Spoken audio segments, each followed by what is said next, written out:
Are you ready to take your business to the next level? Every day there are countless books and articles that are published offering the key on how to make your business a success. It's easy to feel overwhelmed trying to keep up and run your business. That's why Deb Creer created the Business Power Hour.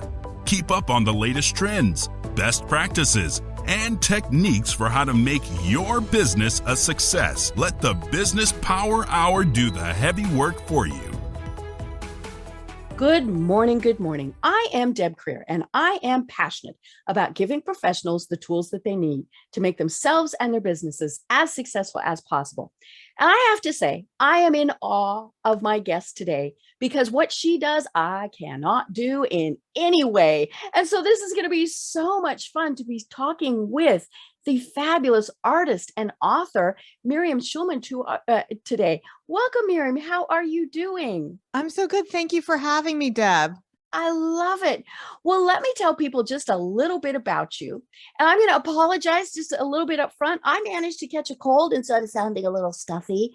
And so please feel free to be as verbose in your answers as you would love to be, because of course, people are tuning in to hear you and not me anyway. So Miriam Schulman is an artist and founder of The Inspiration Place, where she helps other artists learn how to profit from their passion or become better artists. She's helped thousands of artists around the world develop their skill sets and create more time and freedom to do what they love.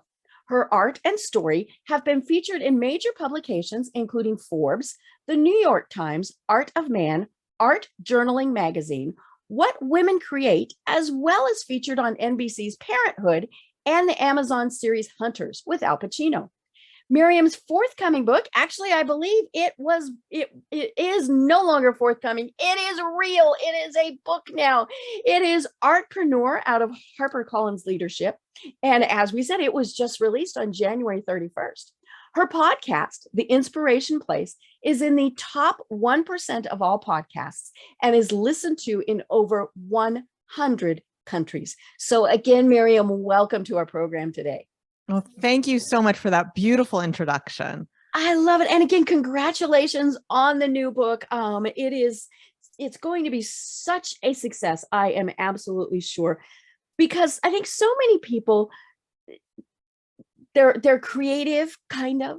They want to be creative. They don't know how to do it. And they certainly don't know how to turn that creativity into a business. And so that is so important. But tell us a little bit more about how it is that you got to where you are today, because it is kind of a rather circuitous route. Yeah. So my journey begins, and you're going to like this, Deb, I'm not going to go page by page of the book, don't worry. But on page 1 of the book, it does start in the hot Atlanta classroom when my 4th grade teacher declared me class artist. So I was the new kid in school. I was definitely a bit of the nerd, as I have been my whole life. And I don't know that she even saw any artistic talent in me, because when it came time to, as class artist, my job was to glue the toothpicks onto the Halloween jack-o'-lantern pumpkin. Cool. And the teacher was the one who decided what this would look like in the first place. So I don't know that there was anything she actually saw in me. But from that moment on, I chose to believe her. I chose to believe.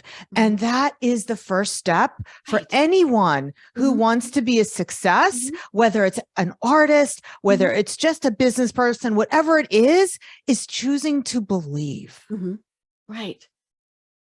Well, but you decided maybe you shouldn't be an artist. You did that whole traditional make money. Well, my mom told me that I wasn't going to make any money as an artist. And we love our parents, and they're protecting us, right? Right. I was told that I wasn't going to make money. And I came from, my father had passed away when I was very young, and I didn't really have the luxury of that. I thought I didn't have that luxury of that option. Okay. And I was straddled with student loans. So I took the practical route, and I had to make money. So I said to myself, well, where do they make the most money? Wall Street. Right. And you do live in that New York area. That's right. So I was working on Wall Street during the first bombing of the World Trade Center in 1993.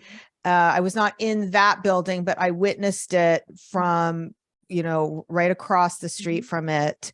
And it was scary. And the culture of my company was they kept working throughout that terrorist attack.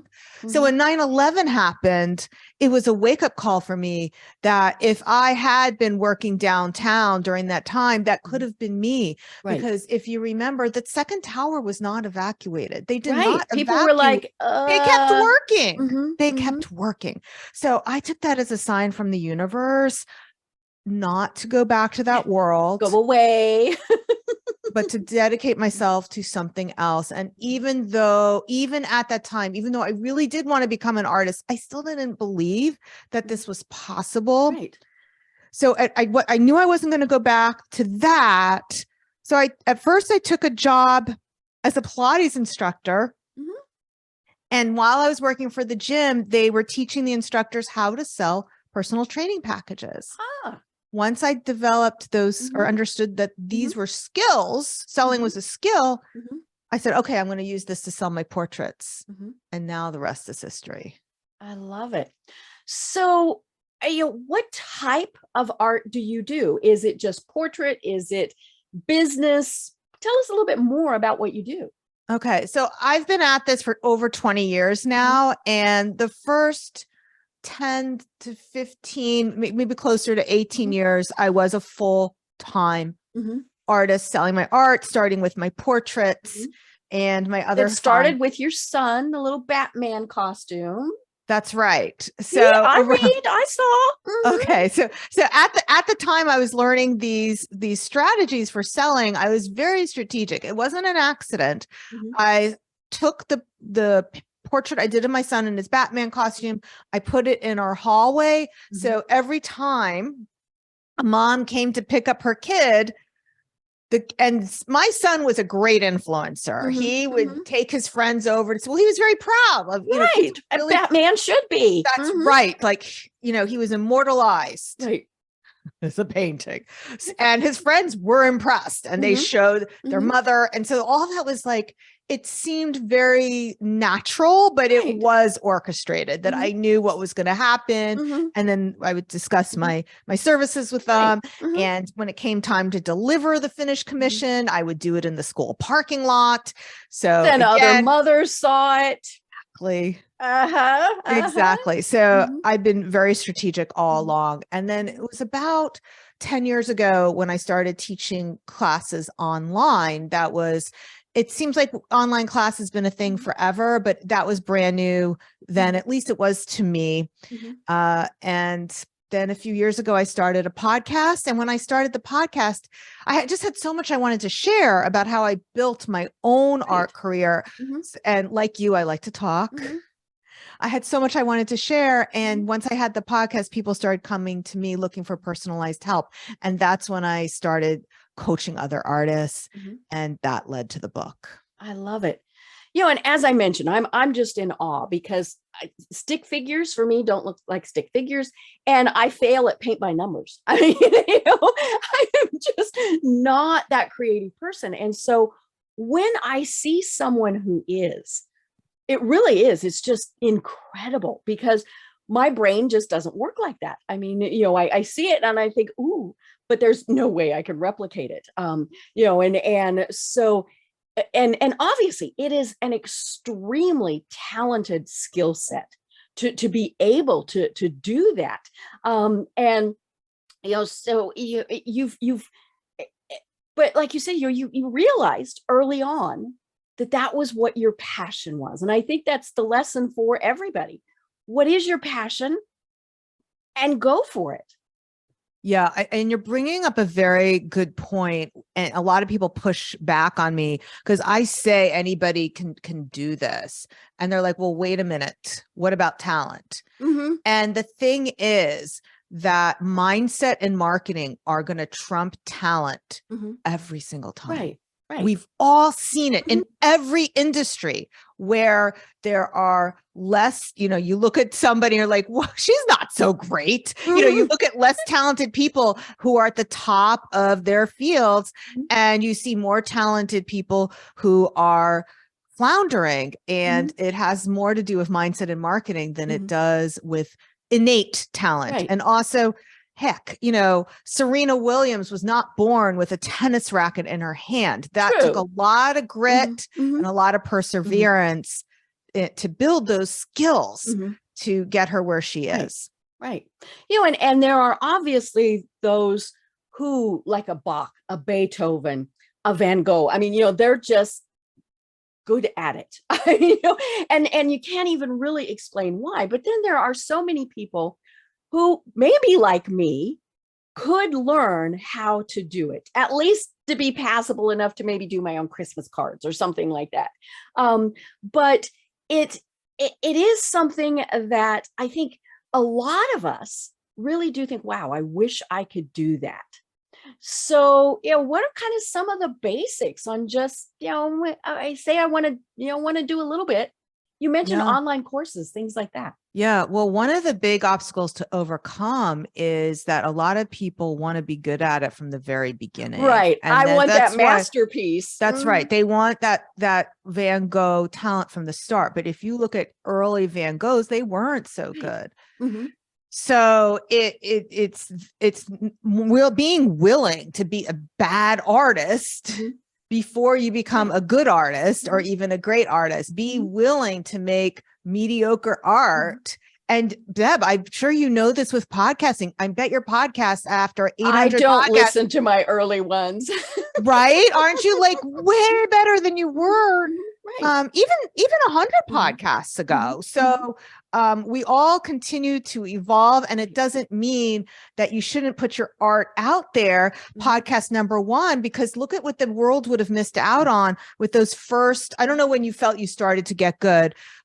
Make up a number. Sometimes I still wonder, but stop. So, let's just say you got good around 50, even if it was like 50 podcasts, you got good. Well, the world would have missed out on those first 50, and you never would have gotten as good as you were at podcast number 51 had you not done those first 50. So that's actually something that I talk about in Artpreneur. I call it the sleeping beauty complex. And that is the idea. And I see this in all industries, business, like whether it's podcasting, whether it's art, where people have that feeling they're not good enough, and they don't want to put what it is out there until they get perfect, good enough. And no, not even perfect, good enough. Okay. So what happens? Where you wouldn't be ridiculed is kind of maybe you don't want to fail. You don't want to fail. But what ends up happening, and the reason why I call it Sleeping Beauty Complex, it's like the Disney fairy tale where the fairies take this little baby and bring her out to the woods and keep her nice and protected. And then you don't see Sleeping Beauty again until she's this beautiful grown woman. And she was protected that whole time. Well, when you're a business person, when you're an artist, when you're doing anything that's difficult, that's hard in the world, you have to be willing to take that baby out when it has braces and pimples. And you have to love your baby, your baby business, your baby art career, your baby podcasting, your baby life coach, your baby, whatever you are. You have to love it all the way through, from when, all the way through that adolescent stage, even when you're not quite good enough. Forget perfect, but you're not even good enough. You still have to put it out there. Right. Well, and we talk about that a lot, that on the podcast, that people are waiting to do whatever it is to have the best, to do all of those things. And of course, the trick is everybody else is waiting too. So if you go ahead and say, hey, world, look what I've got, you may be the only one for a while that is out there. Or you might be the only one forever, who knows? Or you might be one of a bunch, who knows? But what you do, and this is obviously so true with art, but it's true with everything. What you do is unique. Nobody else does what you do. And that's the key to remember. Yeah, that's something that I talk about a lot. So there's 5 plans that I talk about inside Artpreneur. And this, again, applies to every business. There's production, pricing, prospecting, promotion, and productivity. And when it comes to production, You have to produce marketable art. So the question is, well, what makes something marketable? Right. And that's what I talk about, is embracing your inner weirdo. Yes, Mhm. you're weirdo, like Mhm. going to that place that only you can do it because you are leaning into your quirks, Right. you're leaning into your values, you're leaning into everything that's different about you Mhm. and that only you can do, and not dismissing things that may become easy to you, Mhm. because those are the very things that you probably do better than anyone else. Right. Right. And it is a business is a business. It doesn't matter what you're doing. It has all of those foundations that you have, but and that you talk about in the book. But what is interesting to me is, those of us, that are in the hardcore, and I'm putting that in my air quotes for those who are listening, businesses. So designing something, I do websites. I do websites. I guess that's creative, but all of these various things. But we do tend to think, and this is obviously very stereotyped, that an artist is flaky, and we're going to call her moonbeam, and all of those things. And but there, to be successful, which obviously you have been, you have to have that business mindset also. So what were some of the things that you learned early on as you started your business that really helped you to be successful? Yeah, and by the way, I'm pretty flaky, so Okay, so, moonbeam. okay, all right. We already established that I'm a nerd, I'm a weirdo, and I'm flaky. Okay, Which we all were. So or are yes. Mhm. okay. So the very first thing that I talk about in Artpreneur, and I'm so surprised about how many people don't do this, is you need to have a separate business bank account. Mhm. And this is especially true when people start off, when it feels more like a jobby. Mhm. And I'm going to go out there and say, especially women, because Mhm. otherwise if you have your business is mixed up with your Mhm. personal account, Mhm. you're constantly going to be fielding questions from your partner Mhm. about, like, what Yeah, was this what did you expense and what's spend? this? Mhm. Right. You Mhm. don't want to do that. You want Right. to empower yourself to Mhm. be able to make all these decisions based on what is the income coming into your Mhm. business, Right. what is the income going out of your Mhm. business, and to create a separate physical and mental container for it by Mhm. having a separate business bank account. Mhm. And it will also make it a lot easier come tax time. Right. Oh yeah. Well, and that is actually, when I started my business 20 years ago, that was one of the very first things somebody told me. And she said, not only a separate bank account, a separate bank. Yeah. So, so that it is, and part of it is, okay, you grab that credit card. Oh, wait, wrong logo on it, and all of those various things. But it makes it so much more difficult to intermingle funds if it is a totally different bank. But you're right. Your accountant, your tax person loves you when you have the separate accounts. Yeah. Yeah. And that's really smart about a different bank. I actually used the same Chase bank, Mhm. so the same logo, but they were not linked Right. accounts. Mhm. So there Yeah. was no moving money back It and was forth. difficult if you wanted to. Very Yeah. difficult. I mean, I Mhm. actually would have to write a check to Mhm. myself, Mhm. and which is what it should be. You have to understand Right. this is Mhm. where money's coming, this is where Mhm. money's going. Otherwise, you're constantly floating Right. back and forth, Mhm. and you're wondering, how come I'm not making money? Right. And you might, and many businesses obviously do, especially when they're starting out. You might loan yourself money. So you're loaning personal money to your business account. But again, keep track of that, because you That's want to right. pay that back. And the excuse me, what I was told was along those same lines, the second I take it seriously as a business by having that separate account, by having the name, all of those things, then other people take it seriously too. Yeah. 100%. Okay, so that's one thing I would Mhm. say, separate financial containers. The second thing is start telling everybody who you are. Okay. Like, that's why I said choose to believe. Mhm. So in that first chapter, I'm talking about my own personal story, Mhm. but then it's an invitation for everyone else. Tell everybody who you are. And that is the best way to start kicking back that Mhm. imposter syndrome and taking ownership of who you are. So if you're an artist, telling everybody you're an artist. Mhm. If you're a life coach and that's your new business, telling everybody you're Mhm. that. If you're whatever it is, Mhm. just start telling everybody. And it Mhm. does several things. First of all, you get really good at that elevator speech. It's not that Mhm. you're trying to sell to everybody you're speaking Mhm. to, but you're getting good at being concise about really saying who you are, who you serve, what you do. Mhm. And every time you say it, it's not just for the person who's hearing it. Mhm. It's a message to yourself. Right. And Hello, it's I'm a business. and a message to the universe. Mhm. Mhm. So that is a very empowering part. So we said the empowerment of Mhm. the financial container, and then the empowerment of declaring your Mhm. identity as an artist, as a business person, Mhm. who you are. Mhm. I love that. That is, because yeah, when it's the whole manifestation thing. When we start putting it out there, then it becomes. And until we put it out there, it's our hobby, it's our secret, it's all of those things. But yeah, when you start, and there's also, let's be honest, some of that accountability.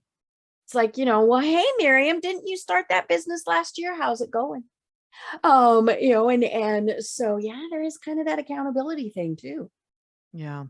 And the thing that I talk about in Artpreneur, it does have some relation to the law of attraction, but I talk about it more from the brain science point of Mhm. view.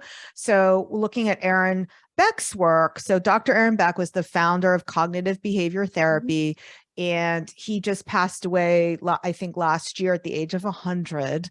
We should all live to Wow. 100. Mhm. Yes. So the idea is that there are circumstances, and then we have thoughts about that, and then we have feelings about that. Mhm.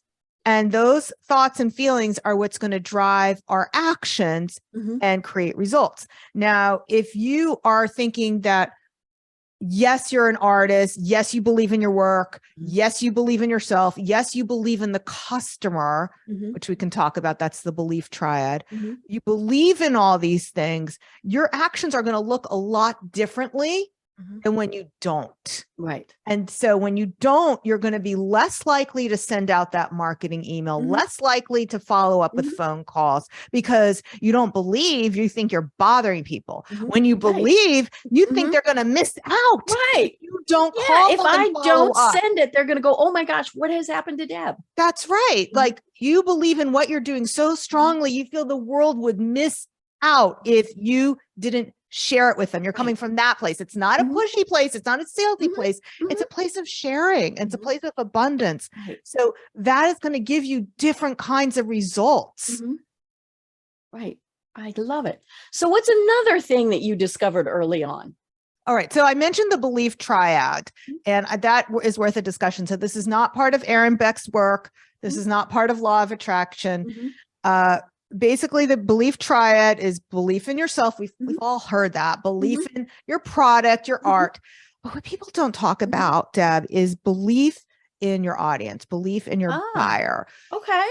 So let me show you what this looks Mhm. like. You've seen the movie Pretty Woman? Mhm. Mhm. Okay. So Richard Gere wants to hire Julia Roberts, who's playing a hooker. He wants to Right. hire her not for the sex part, but Right. A just to be companion. Mhm. to be an escort for the weekend, to go to these fancy dinners, but she's dressed like a hooker. So Right. he says, here's my gold card, go Mhm. shopping, get some nicer clothes. Mhm. So she goes to Rodeo Drive, but Mhm. she's dressed like a hooker. Right. And And they're like, no. the salespeople won't Mhm. wait on her Mhm. because they don't believe Right. in her. They Mhm. don't believe in the buyer. Mhm. So she goes off, she is able to buy clothes, she comes back, dressed like Kim Uh-huh. Kardashian, Uh-huh. or whoever. Mhm. And she says to those mean salespeople, hey, you remember me? Mhm. Do you work on Hello. commission? Mhm. You lost it. Big Mhm. mistake. Mhm. However, Deb, how many times have we sabotaged our results because we thought we were bothering them? We didn't Right. believe they wanted it. We didn't think they had the money for it. Mhm. We didn't Mhm. think they wanted to pay our prices. Mhm. So all those things. Now, in the Pretty Woman movie, it looks funny and it looks like they're just being mean, but so many times Right. we're the mean Mhm. salespeople who Mhm. don't believe in our buyer. And that's what belief in your buyer looks like, Right. believing in the buyer. And then even going beyond that, which is what I say, you have to love your buyer. Mhm. You have to love them. Mhm. I love it. And you're right. So many times we get those preconceived notions in our head about, a good portion of it is, oh, they don't want it or need it. Now, so we've talked ourselves out of it before we ever even start. But then it does come down to they can't afford me. They don't want this. They don't want that. And we've had all of those where it's like we're trying to break the blow to ourself so that it doesn't hurt as much when they do. And of course, what happens is a lot of times they just turn around and walk out. Yeah, well, they will, if you are feeling that way, they will pick up on it, Right. and they will make them less decisive about investing whatever it is Right. they were going to invest in you, because Right. you're feeling indecisive. One of the things that I do inside Artpreneur is I have an overcoming objections chart. So I talk about all the most common things you'll hear. It's too expensive. I can't afford it. I need to think about it. And the whole point of that chart is to empower people with understanding actually what's going on in the minds of your customer.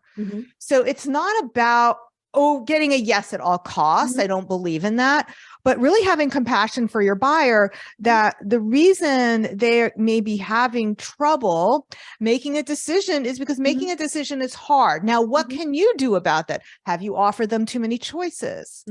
Have you come across as being indecisive because you're that way?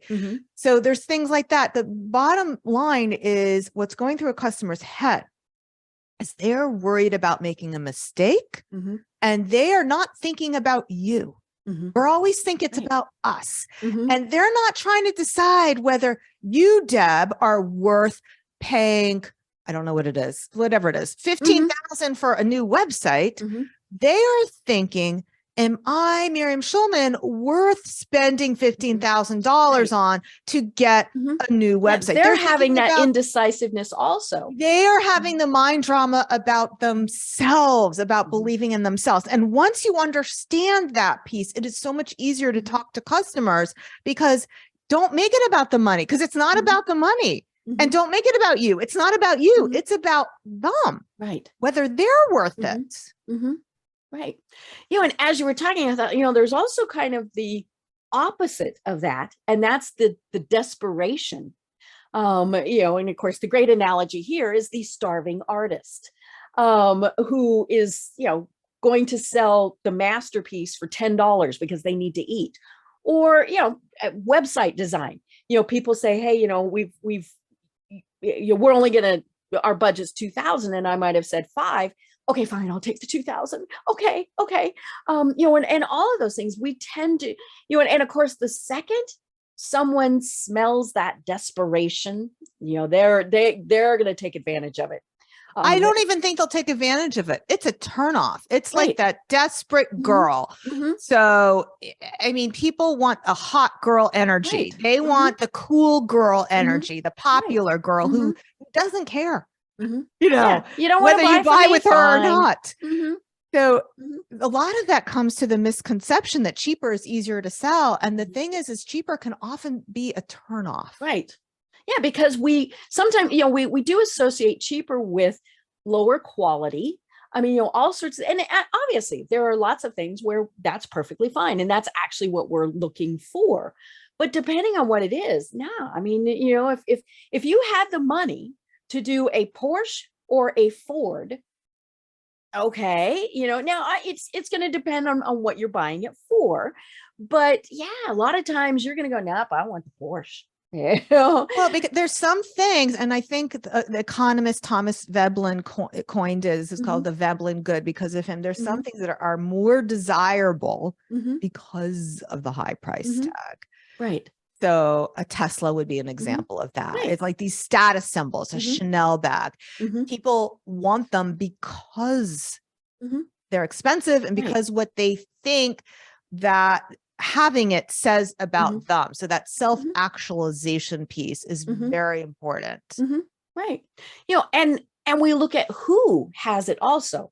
I mean, you mentioned in your bio that, you love Project Runway. And of course, we're all looking at, we on Facebook, we look at what are the Kardashians wearing? What is Jennifer Aniston wearing? What is J-Lo wearing? And I clicked through on one of those the other day, it was, the star's new favorite tennis shoe. I'm thinking, oh, cool. I like tennis shoes.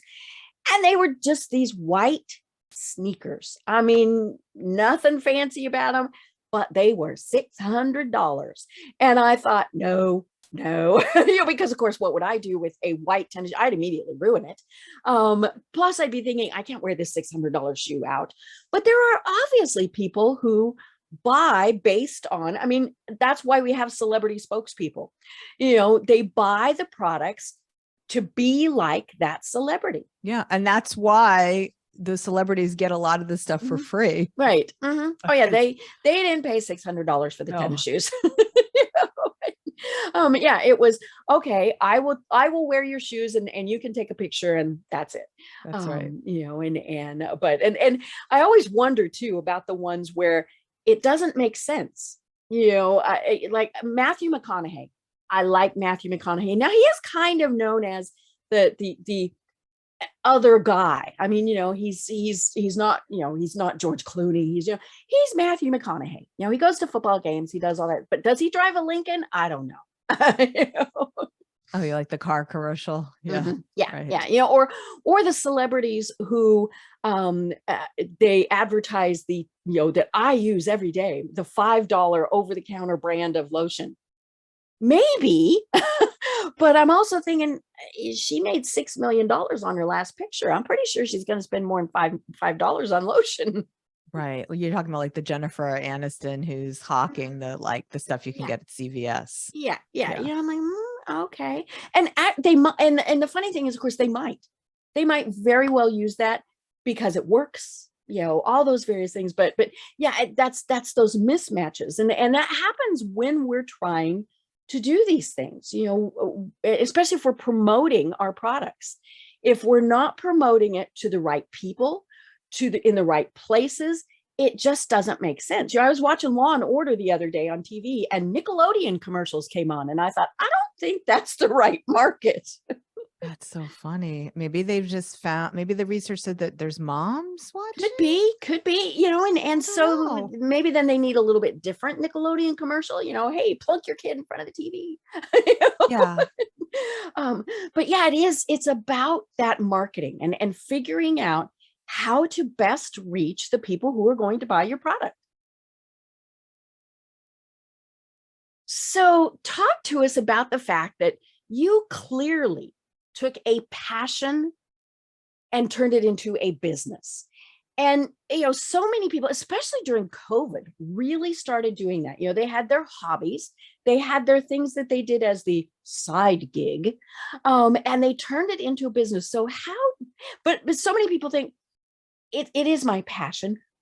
Who'd want to buy it from me? So talk to us more about turning, a passion into profit. Okay. So yes, there are a lot of COVID artists and, we had the great resignation, millions of people walking away from their jobs. And a lot of those people did turn to creative businesses, and Etsy did see the seller swell to, I don't have the number off the top of my head. Huge. I think it was huge. I think it went from 3 million to 5 million, something like that.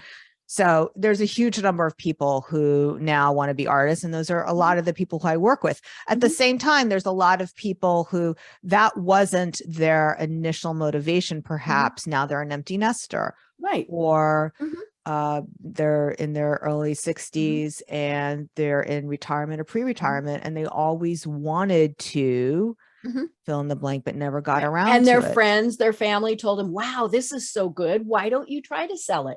Yes. So it's a lot of what we just started talking about. You have to take that first step, and you have to, the only way to start is to begin. So there is inside Artpreneur what makes art marketable. And I do walk through that, and not just visual art, but any kind of art. Right. And because I made it so broad, it really would work for any business. So we're talking, right. But the first thing you have to do, though, we talked about the first thing, get that business bank account. The second thing, tell everyone you're artist. The third thing is you have to start putting things out. Oh, I think we already talked about this, putting things out there in the world, even if you don't think you're ready, because the only way to find out what is marketable is to start marketing it. There's no shortcut. People want that shortcut so they don't fail. They want me to protect them. How do I know if this will sell? You have to try to sell it. It's so subjective. Like they want to show me their art. What do you think? Well, I don't know, because I don't like all art in the world. I don't like all music in the world.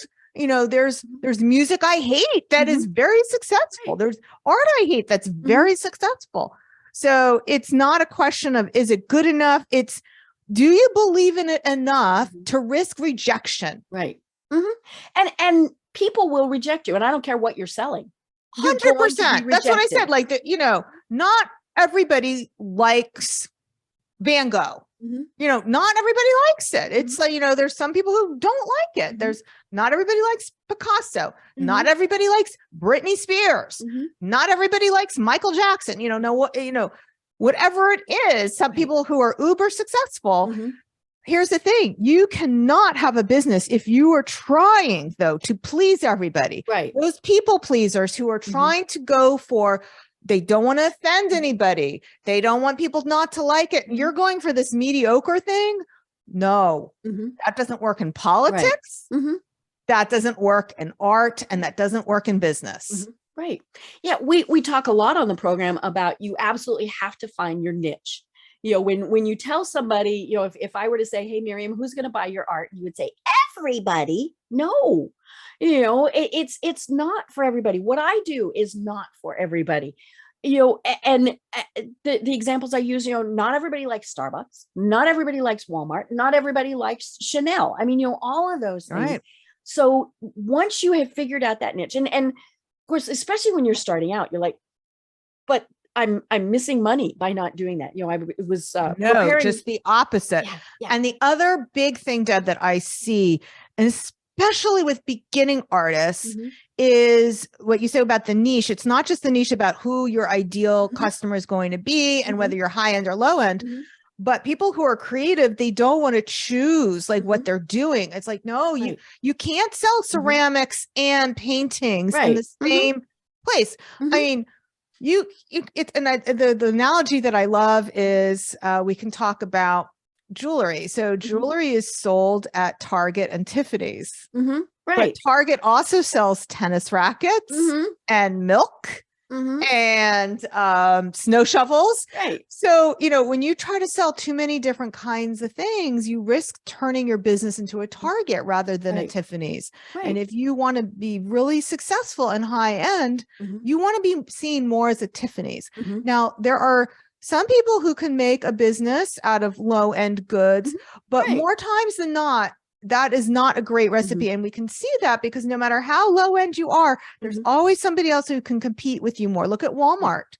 Walmart has been unseated by Amazon. We never thought that would happen. That Walmart would lose its crown. Right. And you talk about prestige pricing, and that is that Tiffany's pricing. So talk to us a little bit more, because I'm guessing that's where a lot of people are going. You want me to add 2 zeros to my price? Okay, so I'm glad you brought that up. So what I talk about is the difference between charm pricing and prestige pricing. So charm pricing is what you might see not just in Walmart. So Walmart, you would see a pair of Hanes underwear 10-pack for $14.97. Right. But you also see people selling things for $497. Right. So it's not so much like that it's a low price, but trying to do that 97 or 99, that is charm pricing. And it works in some industries where you want to have the perception of something being in the 400s rather than the 500s. Right. But you're also doing something else. You are calling out those nickel and dime minded customers. Now, Walmart wants to do that because that is their market. Person. They want them to know that they are watching every penny. But if you're selling something, let's say like your example, Deb, like a website building, you don't want those nickel dime minded customers because they're going to be miserable for you. And they'll nickel and dime me to death as I'm developing it. Right. And so if you're pricing your goods that way, then don't complain when people act that way. Now let's talk about what prestige pricing is. It's not just about the higher price. So prestige pricing is when instead of pricing something for $497, you round it $500. Okay. So what research has shown, so something like a bottle of champagne, that it sold better when it was priced at $40 rather than $39.97 or $41. And the reason why is because those odd numbers, those charm pricing numbers, are processed by the logical side of your brain, whereas the rounded numbers are processed by the emotional side of your brain. We're thinking we're buying prestige. Well, it's not so much. I mean, it works better for higher luxury. Quality, or it works better for the luxury market because something like a Chanel bag, a piece of art, a car, you don't want people thinking logically. Like I can get to the grocery store with a Ford. Why do I need a Porsche? You want people making a decision with the emotional side of their brain and buying with their emotions because it is an emotional purchase. Right. I love that. And I mean, we just think about that, it's like, okay, we've got the same product. Is it $39.99 or is it $40? And there really is there's a pause, right? When you're thinking about it, because you're thinking, well, okay. And the $39.99 actually seems like you're getting a discount. And yeah, it's a discount. It's a penny, so whoopee. But then it's like, okay, did we decrease the value? Did we, of the item? I mean, not the pricing of it, but the quality of it, and so, yeah, kind of having those, I like this. I like having the zeros in there. Well, you're also putting more emphasis on the transaction. Right. So if you go into a high-end restaurant, maybe the Swan House where you are in Buckhead, or someplace in, Boulay in New York, or anywhere around, and I know you have people all over the world. You go into a high-end restaurant, you not only will there not be any numbers after that decimal point, but often there won't even be a currency symbol on the menu. And that is because there is research from Cornell University. They have that hotel management research center. And the research shows that when you leave off the currency symbol, that it makes the experience less transactional, and people focus more on the experience and less on the money, and they will spend more as a result because they're not adding up the numbers. When they see the number, they're not thinking of it in terms of dollars. Right. So that is a really big lesson. It's not just about whether you put a currency symbol on your price, whether you round your price or not, but the bigger lesson here for people who are selling, and we're all selling if we're in business, is to focus on the experience rather than the transaction. Right. And then of course there is the old adage of not putting a price. And, especially in like a restaurant. And I remember, getting a menu one time and it had no price. And somebody actually said, you might not be able to afford it, and because there was no price, but yeah, sometimes that, and of course the nice thing is if you don't put a price, then it does allow you to negotiate a bit, but it does obviously make it seem much higher end. When we see those items, it's, if it doesn't have a price, you really are thinking, wow, so it's just kind of one of those things to be thinking about. And I also, if you think about, I've never been to a restaurant without prices on the menu. Okay, for most people, that's not true, because here's the thing. When they come to you and they give you the specials, right, they're not telling you in most places how much the specials cost. Right. And the specials you're are not usually doing a high that, end. You're not doing that calculus. You're thinking it's the special. Right. Oh, must have that. That's right. Very few people will ask the waiter, how much is that? Because you're not thinking about it at that point. You're just thinking about, do I want that more than what's on the menu? Right. And it's special. So cool. I love it. I love it. Well, now you also talk about, and this is something that so many businesses get wrong or don't even do at all, and those are lead magnets. So talk to us a little bit about lead magnets, what they are, and why we should use them. Okay, so let's even talk about more about why it's so important Okay. to get the people's contact Yes. information. Not your Facebook page, folks. Your fans there. Not No, your no. business card either. So, I was even at my book opening last night, and so at my book launch opening, I had invited collectors, I had invited clients, friends, family, people who had been on my podcast, and we had it at a gallery. So I introduced one of my best collectors to the gallery owner. And then when the party was over, we're having the conversation. I says, they're really serious collectors. I hope you got their number. She says, well, I gave them my card. I'm like, okay, good luck with that. Yeah, I gave them my card. That was Here's the key. thing. So we're talking about the analogy of being desperate and blah, blah, blah. If you were somebody who wanted to date, and you walked in, you were like the pickup artist. He doesn't walk into a bar and start handing his numbers out to other women. He gets, if he's interested in a woman, he will get her number so he can call her. Well, it's the same thing in business. You want their information, but so many times I go to like this situation here, or I go to a flea market and nobody's asking for my email address. They're saying, oh, there's my Instagram account. You can follow me. It's like, how do you know I'm even going to see it? Right. And how do you know they even have Instagram? I was just at a conference where that happened multiple times. And until last weekend, I didn't have Instagram. And guess what? You probably would waste your time if you built it now. Here's the thing. So the research in my book, when I first started writing Artpreneur, the average Instagram account got a 1% engagement. So if you have 1,000 people following you, that's 10 people engaging with your posts. By the time I went to edit it, that had dropped 0.6%. So 6 people out of 1,000. And then, well, you might ask, hey, what about those influencers telling you how to get more engagement? And, they're all teaching those classes. Okay, so the average influencers, her engagement rate or his engagement rate is 1.18% out of 1,000 people, 12. What about an email? Well, not everyone opens your emails, but the average email open rate is 25%. So out of 1,000 people, that's 250 people. But here's the biggest difference that I want your listeners to understand is that in your inbox, your customer decides whether or not they're going to open that email. On Instagram, the algorithm decides if they're even going to see it. Right. And all social media. You may or may not see it. That's right. And I would argue further that one of the reasons the engagement rate has dropped is not just because of the algorithm. It's because people aren't using the platform as much as they used to. Yeah.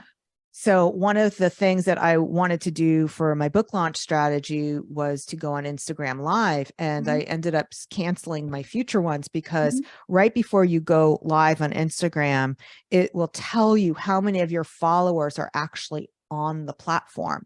So I have 25,000 followers on Instagram. Deb, you want to guess how many people are on the platform from my followers out of 25,000? You would wish. Oh, not even that many? No. Yikes. The most I ever had was 65. Yeah. So these people like are just not even on the platform anymore. So it's not even, you can't even blame the algorithm if they're not there. Right. Yeah. I come across people all the time who that is because I do marketing, they'll tell me that's the only place they market is social media. Now, some of them will actually pay for ads, but same thing. I mean, it's, if they're not engaging, I just did an ad where 27,000 people saw it. There were 900 engagements. I mean, so that was actually really pretty good. 800 click-throughs. So I'm thinking, ooh, this is pretty good. Guess how many bought the product?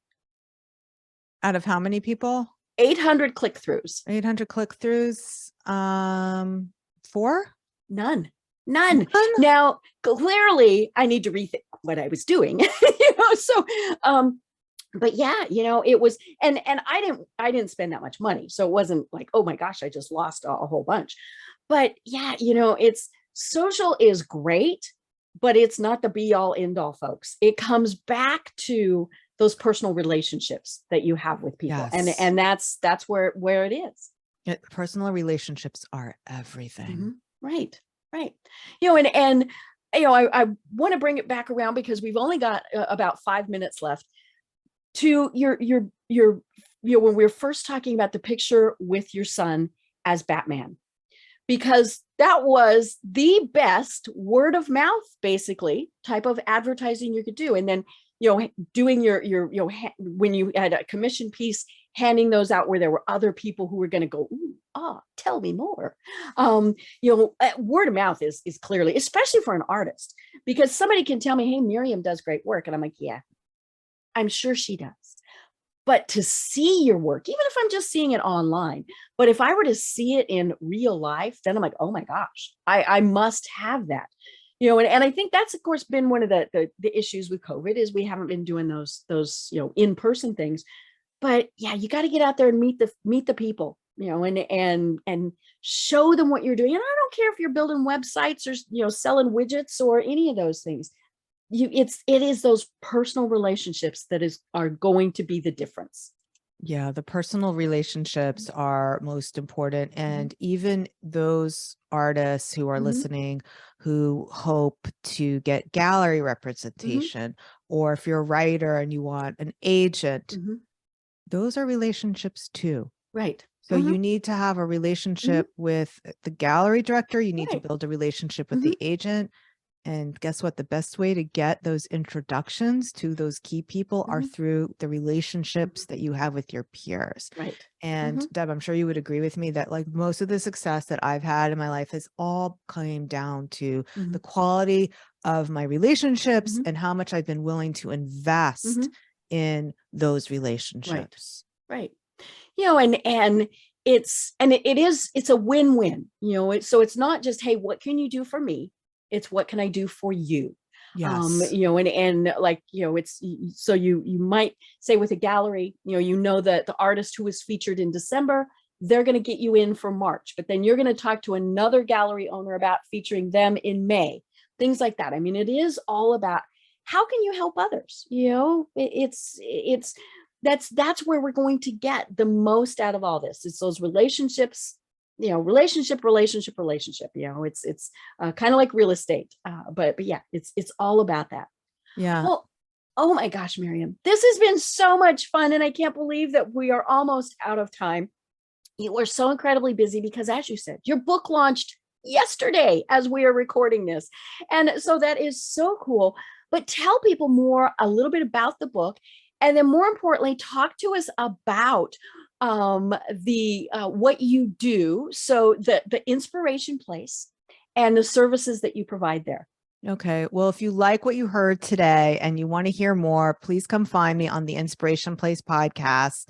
I'm on all the podcast places, wherever you're listening to the Power Hour. I'm sure you can also find the Inspiration Place. And you can get chapter 1 of Artpreneur absolutely free. So chapter 1 is Choose to Believe. If you go to schulmanart.com/believe, and Schulman, the first 3 letters are spelled like school, SCHULMANART. I'm sure Deb will put that link in the show notes for you. So you can get chapter 1 absolutely free and then decide if you want more. Perfect. I love it. Well, before we end, do you have any final thoughts that you want to leave everyone with? Yeah. So I'm going to end today the same way I end Artpreneur. And in chapter 12, I say, keep marching forward. Keep taking those inspired actions. Even if you're not getting those results you initially want, you need to continue to put one foot in front of the other, not marching in place. Don't blame your boots, and keep taking inspired action. Such a great way to end this. I'm Deb Creer. I've been having the best discussion with Miriam Schulman. And until next time, everyone have a great day. Tune in for our next program for even more trends, best practices, and techniques for how to make your business a success. The Business Power Hour, hosted by Deb Creer, is proud to be part of the C-Suite Network.